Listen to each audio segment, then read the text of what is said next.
In this video, we're going to talk about cellular respiration. And in cellular respiration, we're making energy for bodies or any other organisms, all the energy that we need. And the energy is in the form of ATP. So the big picture is cellular respiration. We take sugar, glucose, and oxygen, and we're going to make carbon dioxide, water, and energy in the form of ATP. Plant cells and animal cells, or any other cell that have a mitochondria in it, are going to do cellular respiration. It's not just animal cells, and most people think plant cells only do photosynthesis, but really photosynthesis, all it does is make the glucose for cellular respiration to happen. So plant cells definitely do cellular respiration. So whether it's a animal cell, like the giraffe, or plants, like we have here in this banana tree, all of them do cellular respiration. Cellular respiration happens in 3 stages: glycolysis, the citric acid cycle, and the electron transport chain. We're going to get into the nitty-gritty of each one of those in a moment. But in the meantime, we should make sure that we know that all in all, this whole chemical reaction, this whole thing right here, okay, in terms of how much ATP is made, is 38 ATPs total. But in one of these, we use 2 ATPs, so we say there is a net gain of 36 ATPs. So here's an example of, or a drawing, I should say, of a plant cell. We have our vacuole, here's our nucleus with our endoplasmic reticulum on it, and Golgi apparatus, all this other stuff. But right here is the mitochondria. Here's another mitochondria. And then in all of the space that we see here, that's the cytoplasm or the cytosol that I'll be referring to in a little bit.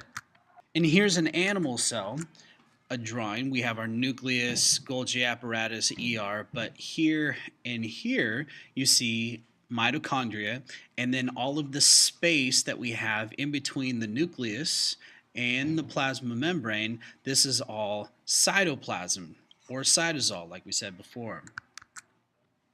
So glycolysis. The first thing about glycolysis is that it happens in the cytoplasm. Okay, so it happens in that space outside of the mitochondria, that space outside of the nucleus, but before the plasma membrane.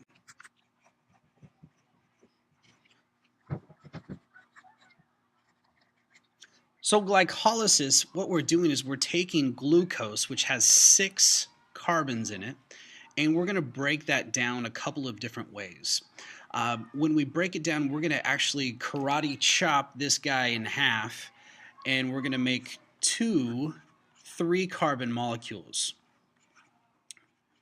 So some different textbooks call this different things. Sometimes you might see this referred to as pGal. Other textbooks refer to this as G3P. But at any rate, this is part of glycolysis. We chop the glucose into 2 3-carbon molecules. And then what we're left with at the end is, again, 2 3-carbon molecules, but the one that you have to remember is that these guys are called pyruvate.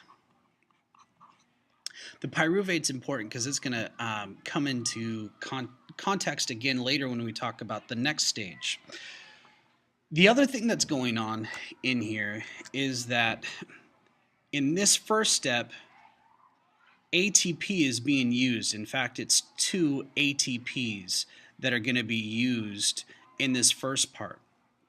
In this second part, however, okay, we're taking different ADP and making a total of 4 ATPs. So as you can see, we used 2 ATPs but made 4 ATPs, so we say we have a net gain of 2 ATPs for glycolysis. There's one other thing that's happening here, is there's this molecule NAD+. Into these reactions, it's going to come in and make NADH. So in other words, it's stealing electrons and hydrogen from the reactions. So when NAD+ goes into a reaction and takes electrons and hydrogen, it becomes NADH. This NADH is going to go to the electron transport chain that we'll talk about in a little while. So, at the end of the day, glycolysis happens in the cytoplasm. It takes glucose and eventually makes two 3-carbon pyruvates. It makes NADH and has a net gain. It uses 2 ATPs but has a net gain of 2 ATPs because it makes 4 ATPs. So now the pyruvate that was just made through glycolysis is going to go and enter the mitochondria. This structure is the mitochondria here. As soon as pyruvate enters the mitochondria, a carbon dioxide is kicked off. Okay, so we lose one of these carbons through carbon dioxide. So now what enters into this inner part here is a 2-carbon molecule called acetyl-CoA. It's a 2-carbon molecule. So the pyruvate comes in, a carbon dioxide gets kicked off, and the 2 carbons that's left is called acetyl-CoA. Unfortunately, there's a couple more vocab issues that we need to talk about. Specifically, as we see that the mitochondria has 2 membranes. There's this outer membrane here, but then there's also this inside membrane here. Okay, so there's an outer membrane. The inside membrane, so this one right here, that's called the cristae, or the inner membrane. The space on the inside is called the mitochondrial matrix, and the space in between the outer membrane and the cristae, so right here and here and here, that's called the intermembrane space. We need to keep these vocab things in mind as we go through and talk about the citric acid cycle and the electron transport chain. So next comes the citric acid cycle. The citric acid cycle happens in the mitochondrial matrix, so the space on the inside of the mitochondria. What happens is the 2-carbon acetyl-CoA will come and get added to a 4-carbon molecule that's already in the mitochondrial matrix.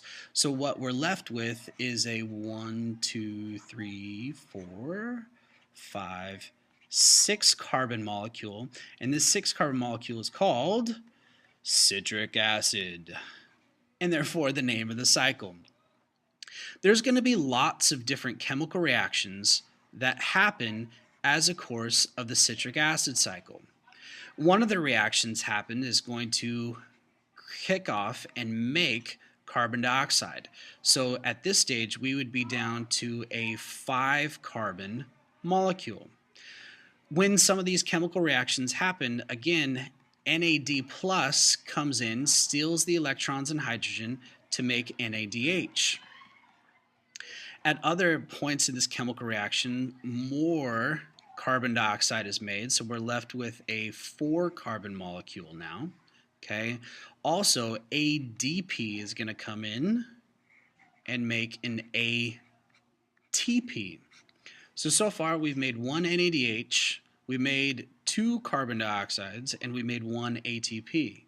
And in all these other chemical reactions, there's let's see, we're going to have another NAD plus come in and make NADH, and it's going to happen over here somewhere too. We don't have to know exactly where each of them are going to be made. We just have to know that they are made. So in NADH, excuse me.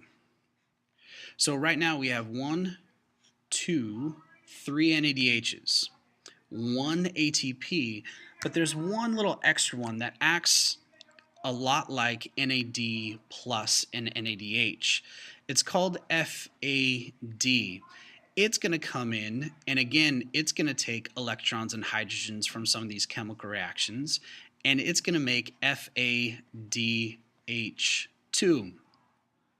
So all in all, we had this one acetyl-CoA come in and make citric acid. We had all these chemical reactions happen to make carbon dioxide, to make 1, 2, 3 NADHs, to make 1 ATP and 1 FADH2.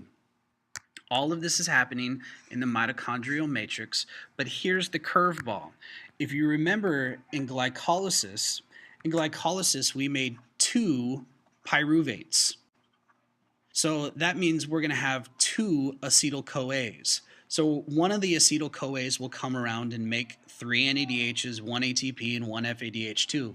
But then the other acetyl-CoA is also going to come in, join, make citric acid, make the 3 NADHs, and make the 1 ATP and 1 FADH2.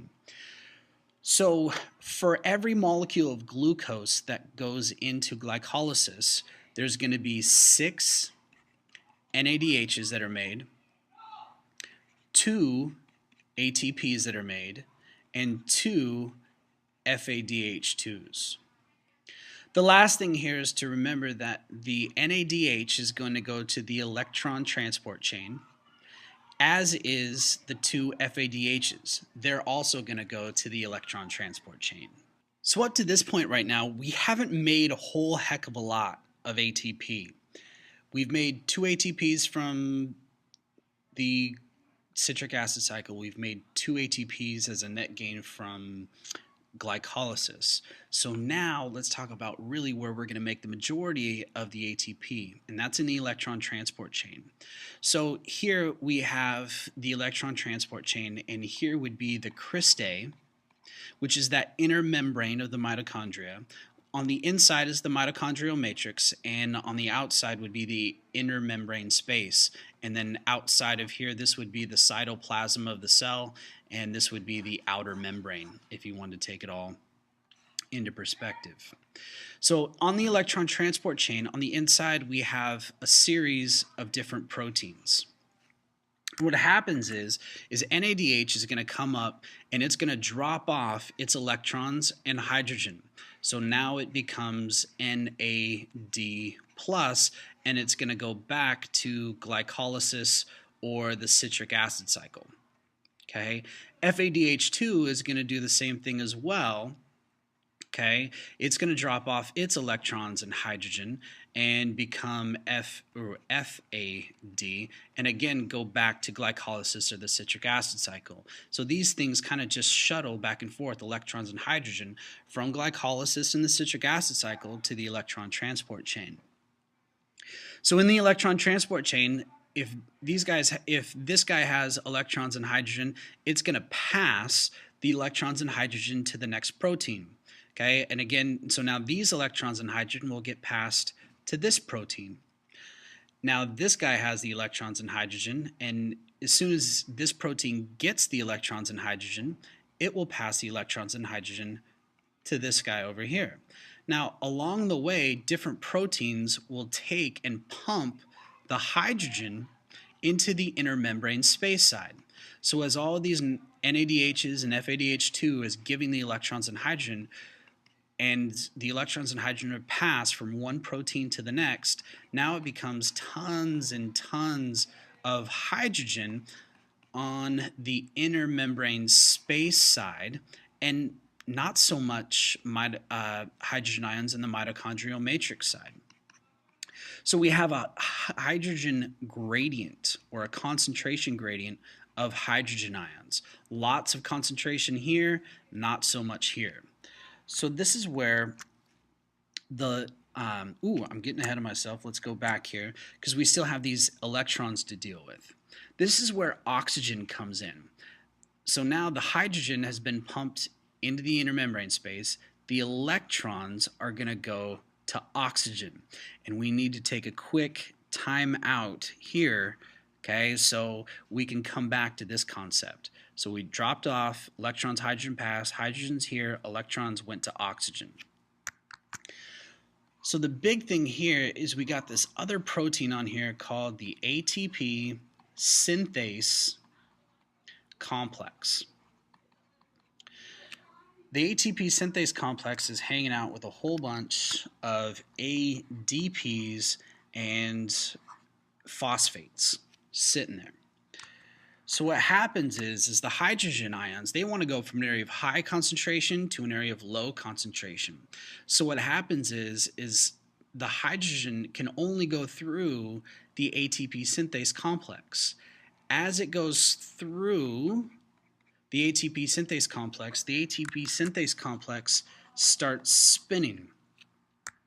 When that spins, it changes shape down here at the bottom and takes the ADP and phosphate. And what it kicks out is ATP.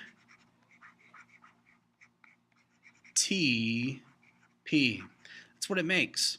So the hydrogen moving through causes the ATP synthase complex to spin.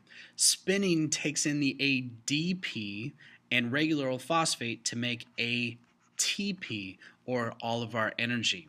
So much so that for 1 molecule of glucose, it's about 32 ATPs that are made from all of this NADH and FADH2.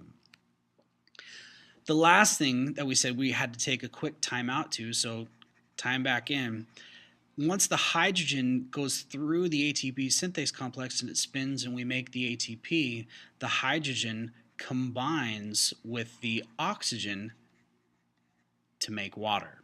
Now, let's talk about our next problem. What if there's no oxygen present? Well, then that's when we need to talk about fermentation. But let's just make sure we understand what's going on here first. So if there is no oxygen, that means all of these electrons have to stay here, which means those electrons stay there, right? Because they can't pass them if they're full.